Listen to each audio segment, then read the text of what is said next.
12:2.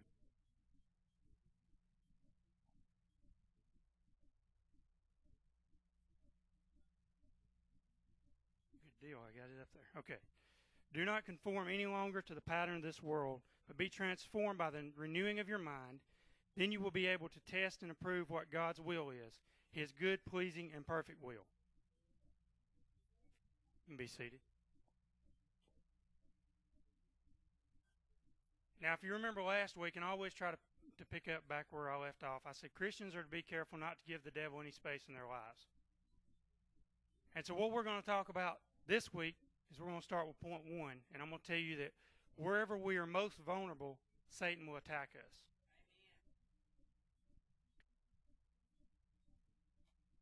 And the reason why I read that verse to you is because, as we talked last week, that's one of the big places that Satan attacks us is in the mind. And we're going to talk a little bit more about that tonight. So it says, where does Satan often attack us? The answer is simple. Satan attacks us where we most often give in to temptation. Satan wants your mind. He knows the value of capturing your mind. No other single factor has more impact on how we respond to God. The heart is changed by the mind. The mind perceives truth and the will of God. Unity with God and other Christians requires the mind.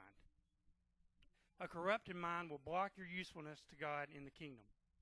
The mind is the battlefield for bondage or freedom.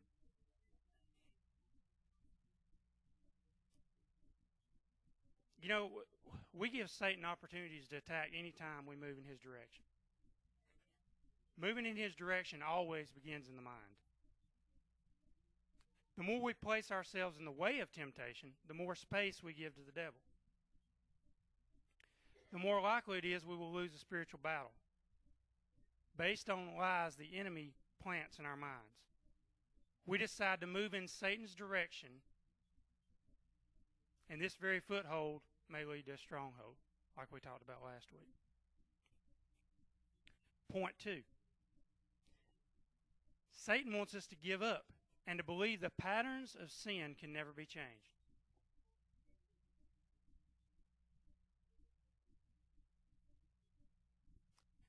Satan attacks not only in the temptation itself, but also in the accusations after the sin. The enemy who lured us with bait then accuses us after we have taken the very bait he offered. You know, it's one thing to sin, but it's another thing to sin and beat yourself up over it and to condemn yourself. Because that's where Satan wants us to be. He wants us to be down and discouraged. Because if we're down and discouraged, then he's got us right where he wants us. I mean, he can. If you're already down and discouraged, the only place you can go any further is more. You keep going down. I mean, you can go up. It's like they say all the time. It's easier to come up, but a lot of times when you're already down, you don't feel like coming up.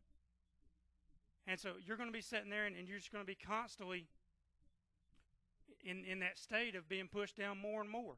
And when you give to sin, have you ever noticed that your day doesn't get any better after you sin?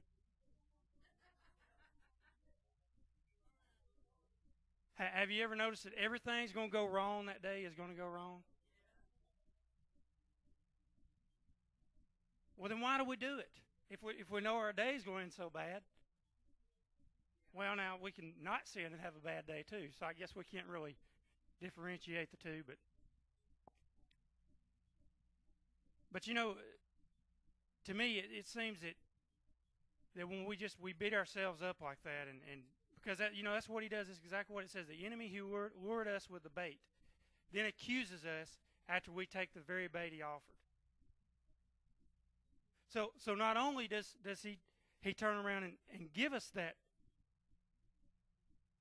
nugget or cookie or whatever you want to call it that makes us sin, but he also turns around and condemns us after we do it.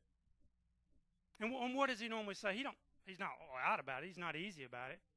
He normally says something about God's disappointed in you, How dare you fall into that trap, I mean, he's glad you fell into that trap.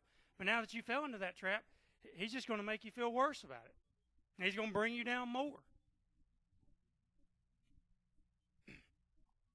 Like I said, Satan wants us to give up and to believe the pattern of sin can never be changed in our lives. I mean, if he's sitting here telling you that you're no good and God's not pleased with you, eventually you will believe point two. You will believe that it's just worth giving up. I know I've been to that point before in my life. It's very easy to think God's millions of miles away, just because that's what the enemy puts here.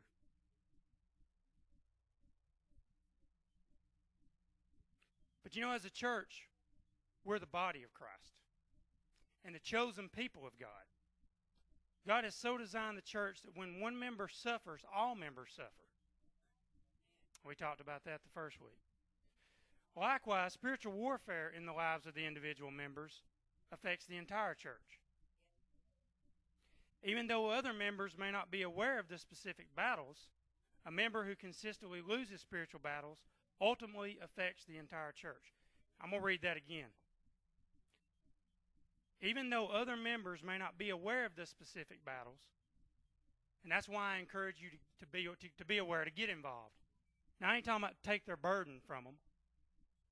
Don't take the thing that they're dealing with and you run with it and think you're going to handle it on your shoulders because it belongs on God's shoulders. But we need to be there for those people.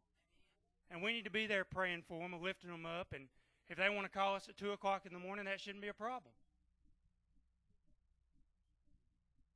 As Randy said, it got quiet on that one. But it says, even though other members may not be aware of the specific battles, a member who consistently loses spiritual battles. Y'all, that shouldn't even be a thought in our mind, that somebody in our body is just fighting constant battles, and we're just letting them fall down and be attacked by the enemy over and over again. And I hope that if you're here tonight hearing this message, I hope that you don't feel this way in our church. I hope that you feel that you can be victorious and you can be that Marine that Randy talked about that we need to be, and standing up for Christ and tall in God's army. Because, like he said, we're here to build each other up and lift each other up and encourage each other. But it says a member who consistently loses spiritual battles ultimately affects the entire church. We most successfully stand firm against the enemy when we realize other Christians are standing alongside us. Point 3. The devil is crafty, cunning and lying in wait to deceive God's own.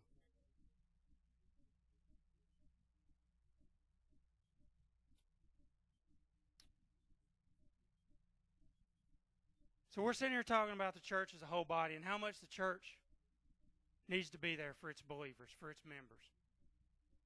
And there again, just like I've been speaking over the past few weeks, it's not being there for just members of Church on the Rock.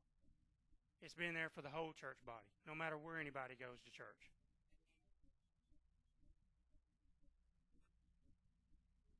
So I'm going to ask you a question. What does the church need from you? Well, it needs you to be the solution and not the problem. What do you mean be the solution and not the problem? 1, don't help the enemy by saying things negative with your mouth that can cause you or another member to stumble. 2, pray for one another, lifting each one up unto God. 3, edify one another. And 4, bear one another's burdens. That's all I have. Thank you.